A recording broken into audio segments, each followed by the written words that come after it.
Now, listen to this video and take it very serious. The real enemies of Nnamdi Kanu are the Igbo elites. The real enemies of Nnamdi Kanu are not the Northerners. They are not the Western people or the Yorubas. It's not the Yorubas.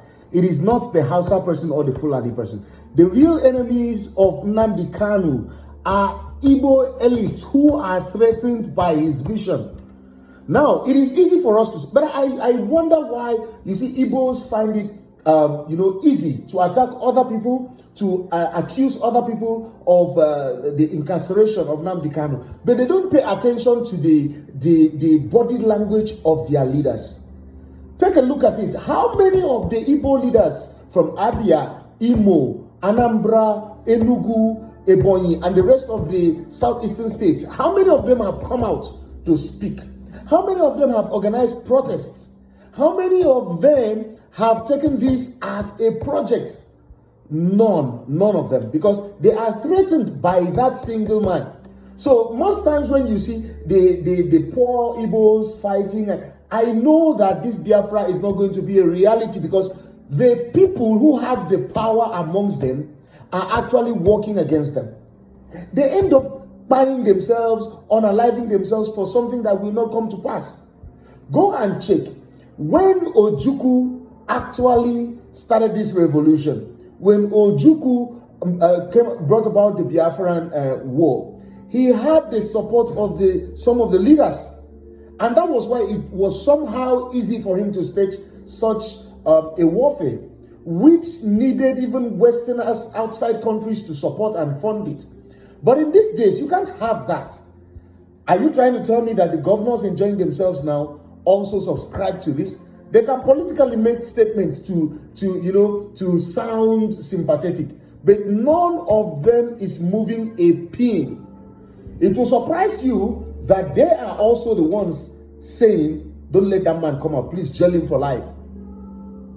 But when it is time for elections, you will see them come out and say things like, oh, we are going to make sure. They are just playing upon your intelligence. See, let me tell you, I'm not saying it with fear. I have lived with the Igbos. A typical Igbo man does not love his fellow Igbo. I have lived amongst Igbos in Nasarawa. I've lived amongst Igbos in Jos. I've lived amongst Igbos in Calabar. I've lived amongst Igbos even in Enugu, Imo State, Anambra. I have lived amongst Igbos. I have lived amongst Igbos in Sokoto. I have lived and worked with Igbos in Brendan Kebbi, in Kebbi State. A typical Igbo man does not love himself, love his brother. Igbos are very competitive persons. And the moment they see that another person is doing better or having a better vision, they will do everything to bring it down. So don't be deceived by all this online noise about it seems like they are coming together and all that. If the Igbos love themselves, Igbo will be better than China. They don't. I just pity this young generation, my mates. I pity you guys who come out to buy yourself and end yourself for something that is not going to be a reality. The real people with the power, you don't have the power. The only power you have is to hold your phone and make noise.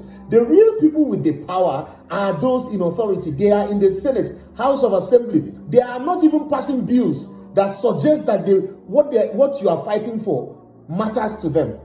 They are not. Go and check the bills they are passing. Go and check the things they are talking about. It doesn't concern you. It's not for your welfare. It is not. And look at their investment. These are the people that are talking about, you are talking about Biafra, but these guys, look at where they put their investment. That is to show you that you are fighting a lost cause. So I would just want to beg us, rethink. Your real enemy is amongst you. Your real enemy is the person you are worshiping. Better learn. In the voice of VDM, you better learn. Otherwise, you'll learn the hard way. Peace.